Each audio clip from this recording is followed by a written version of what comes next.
Well, I wasn't expecting this. Let's begin.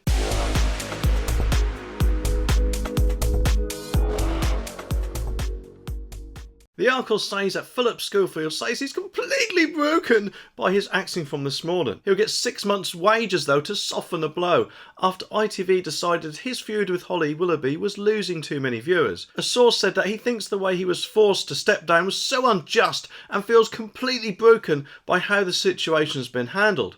After the news of his departure was made public by ITV, Phil issued an emotional statement. However, he failed to mention Holly, confirming the Sun's original story about the breakdown of their on-screen partnership, which has run for, of course, 17 years, including the Dancing on Ice stint. And get this, their fallout reportedly dates back 3 years to when Holly split from the YMU agency. She later won a £1 million payout from the business, of which Phil is still a stakeholder. Nonetheless, he was thought to earn around £700,000 a year from this morning, making his golden goodbye likely worth more than £300,000. He will, of course, also continue to work for ITV, live presenting the British Soap Awards on June the 3rd, plus hosting a peak time series. Well, to be honest, with the way it's been plastered all over the newspapers lately, I'm surprised he actually lasted as long as he did. Because let's face it, either one of them had to go, didn't they? And at the moment, of course, Holly Willoughby does seem to be ITV's literally golden girl, doesn't she? So if anything, it wasn't going to be her, especially, of course, if Phil was actually behind the feud in the first place. Which I'm not saying he is, but if it went back as far as they're saying, 3 years, then he might well be, especially if £1 million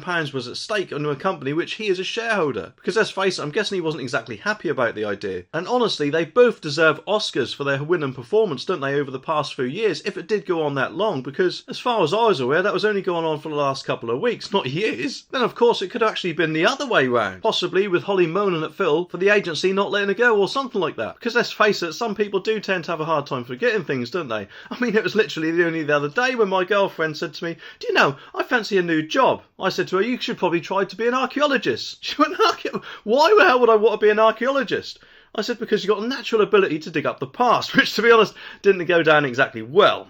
But anyway, even though it was losing them ratings, I do think ITV should have done the decent thing and let Phillip Schofield say goodbye to any fans he may have. If any, of course. And surely after 20 years for him and his fan, that must have been an extra kick in the gonads for him. But then of course he does have all that lovely money to cushion the blow, doesn't he? And if he's feeling a bit depressed at the moment, let's just hope that that money does not go on that. And I personally actually think he got quite a good deal, because let's face it, he did get 6 months worth of pay without doing any work for it. And not to mention, of course, he's still hosting other shows on the channel. And of course, anywhere else that might indeed want to pick him up. Maybe, who knows, back to the broom cupboard with Gordon the Gopher. Once Gordon stops laughing, that is. A major government department is spending £200,000 on desks and chairs so a new generation of civil servants can work from home. The move involves a department for levelling up homes and community headed by Michael Gove. And it said it wants to provide at least 32 workers a month with a desk and chair to work from home for up to 4 years. It said the pricey furniture will predominantly be used for new starters, although contract details just published show the department signed a deal in the spring to buy hundreds of 1 metre long desks and ergonomic work chairs. Workers won't even have to put up the tables and chairs themselves, as the contract will provide for full installation. Government paperwork said, "We expect an average 32 deliveries a month, and depending on recruitment, this could be more." Ironically though, the supplier providing the furniture is not coming from the northern so-called Red Wall, which is a priority for the area of levelling up department. Well, of course, with 32 deliveries a month, who knows how many employees this is actually going to be for.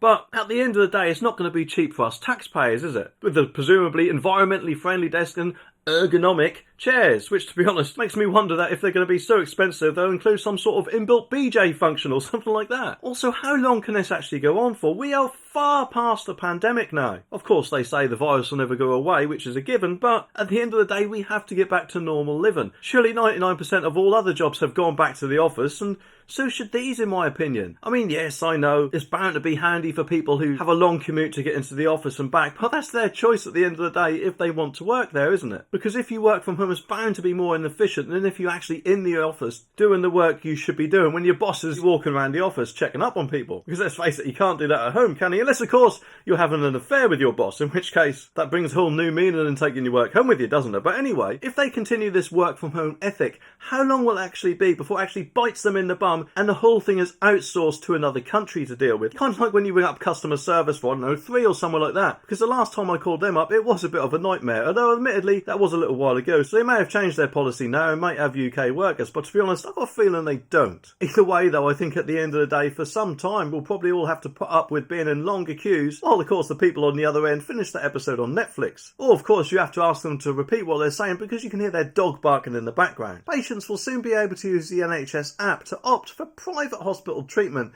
in an effort to cut waiting times, according to a report. The NHS waiting list for routine treatment stands more than 7 million and is predicted to keep rising until next spring.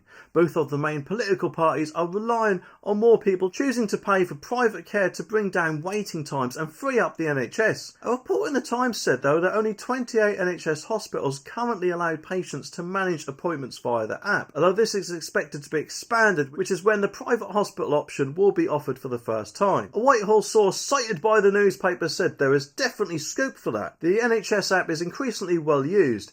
There is already some functionality where patients can directly book, and we are looking to modernise those booking capabilities and update the options in the app. A statement though for the Department of Health and Social Care said, cutting waiting lists is one of the government's top 5 priorities, with the NHS app playing a vital role in giving patients greater control over their own care and support elective care recovery. We have already started to implement the Effective Recovery Task Force work, and full plan will soon be published, outline how we can go even further to unlock the independent sector to get patients treated more quickly and reduce waiting lists. Prime Minister Rishi Sunak is expected to confirm the plans in the coming weeks, the Times said. So this is it, is it? Rather than, of course, building more hospitals or maybe even hiring more doctors, it's down to us to actually pay extra to go private, when of course we shouldn't really be doing that when we pay our national insurance. I mean, what's the point in us paying it when presumably we'd go on the app to book our appointment? You then see the waiting list is about 200 million names long and you have to wait for 253 years before the next appointment is available on the NHS. Or you could get one private for a certain amount, which is more than likely going to be ridiculous, isn't it? And only have to wait about 37 days or something like that. Maybe this could even be the start of the privatisation of the NHS, because let's face it, if more and more people book private, then presumably more doctors will move from the NHS working